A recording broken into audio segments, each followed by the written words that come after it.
ladies and gentlemen, allow me to introduce myself. My name is Everett Narmini, and today I will be your tour guide as we explore Museum Bali. In Museum Bali, you'll find several ancient artifacts that represent Balinese culture and history. So ladies and gentlemen, today will be your opportunity to not only see these artifacts, but an opportunity to learn something from it about Balinese culture and history. So without further ado, let's begin our tour. Follow me. All right, ladies and gentlemen, please follow me.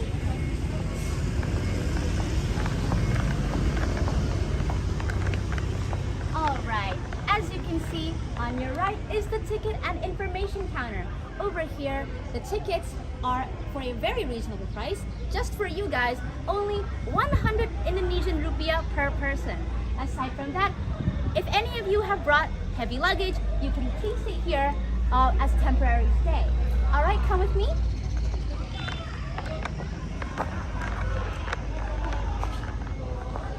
Over here, ladies and gentlemen, if any of you are Balinese culture fanatics, I have a special news for you. Over here, you can rent traditional Balinese costumes, only 25 rupiah per person, and for couples, 50 rupiah. All right, ladies and gentlemen, before we continue with the tour, I'd like to inform you a few of the rules here that we must follow.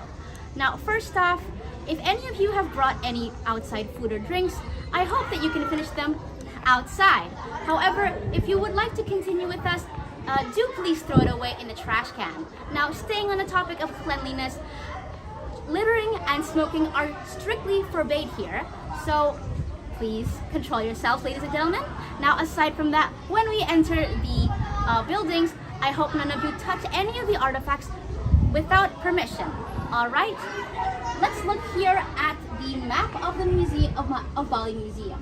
Over here, there are 4 buildings: the Gedung Timur, or the West Building, the Buleleng Building, the Karangasem Building, and the Tabanan Building. Now, for today's tour, we'll be focusing on the Buleleng Building. All right, ladies and gentlemen, follow me. All right, ladies and gentlemen, if any of you need to go to the bathroom, over on your right, as you can see over there, is a toilet, and a second one will be available in the Karangasem Building. Without further ado, let's head to the Buleleng Building. All right, ladies and gentlemen, this is the opening to the Buleleng Building. As you can see, this is what the Balinese people refer to as a gapura. All right, now follow me as we enter the Buleleng area. All right, we've arrived in the Buleleng Building. Now, this building shares the same name as a regency up north in Bali. Now, this building takes shape of what's known as a temple pagoda or a meru. Now, it also heavily references northern Balinese architectural style. However, it's been modified slightly in accordance to the museum's needs. Now, all right, let's come inside. Now, ladies and gentlemen, if you'll look to your left, I will discuss the geographical location of Bali. All right, ladies and gentlemen. Now, as some of you might know, Bali's geographical location is incredibly strategic for shipping and international trade lanes. Now, as you can see on this sign over here, the northern port in Bali, in particular the Buleleng port, played an incredibly important role in international trade as well as national trade in the inter-islands. Now, in particular, foreign traders, primarily the Chinese traders, frequently engage with Balinese traders, and with them they brought their currency, Chinese coins, as a legitimate form of payment, and which was then used by the Balinese citizens from the 14th century all the way until the 1950s. But of course, these Chinese coins weren't limited just as a form of payment, but it was also incorporated into Balinese ceremonies and rituals. And the exhibition over here represents all of the historical items and artifacts, reporting on the story from the beginning times until the modern times. Now, let's begin from the earliest time. Here, as you can see, are the earliest forms of money known before coins used by the Balinese citizens. First, there are the seashells, and then we have canines or ivory of animals. And then over here, there are beads and jewels or gems. And then over here, there's silver, bronze, and gold coins. Now, with the arrival of foreign traders, particularly Chinese, but not limited to them, there are the Japanese, the Vietnamese, and the Korean traders. They brought with them their currency, in particular coins. And now, as you can see, there are a few examples. Over here, we have Chinese coins. Over here, we have Japanese coins. Over here, we have Vietnamese coins. And over here is a Korean coin. Now, as I mentioned earlier, this currency, these coins, were not limited just as a form of payment, but however, was incorporated into Balinese Hindu ceremonies in the form of Pispenyaneng, Pisleke, Pisatakan, and Pisiwan. And as you can see, these are a few artifacts that the museum has presented to you guys.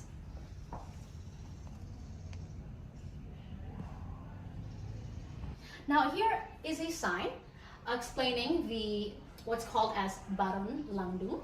Now Barun Langdung is a rich ceremony done by the Balinese citizens, representing the strength of the Balinese and Chinese connection. Now here, as you can see, is Kang Ching Wei and King Rajasri Haji Jayapangus. And this ceremony is representing the marriage of these two individuals, representing the strength of the culture.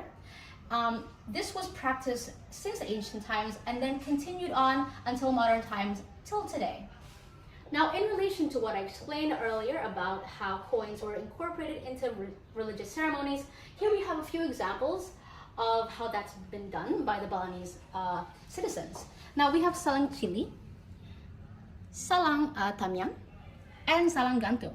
Now, as you can see over here, these creations not only represent an artistic spirit of the Balinese people, but also have religious connotation. Now, the salang tamyang or the salang gantung is hanged onto the corners of religious buildings. And of course, it's also a part of Balinese art. And as you can see over here, there are a few examples of how the Balinese people have used these coins to express their artistic skills. This is a statue of Oleg, and over here are a few statues of Malay Rambut Sedana. Now, the few examples that I have just explained to you are how Balinese people used these coins in ancient times. However, these coins aren't limited to just the ancient times. Today, they're still used in the form of traditional games. Now, here are a few examples. There is Pelinceran, Makobo, and Matoktok. And aside from games, these coins over here, as you can see, are used in modern times. Now, here's a few examples of these modern coins. Aside from that, these ancient people would put these coins in what's called as a celengan or a money box. And here's an example. Now, last but not least, if you look over here, we have a number of examples of special coins. Now, these coins in the ancient times was used by the kingdoms in Indonesia. They were believed to have magical properties, which gave the people who held these coins an advantage in life. And because of this belief, these coins were especially preserved and kept very safely for the individuals who had them.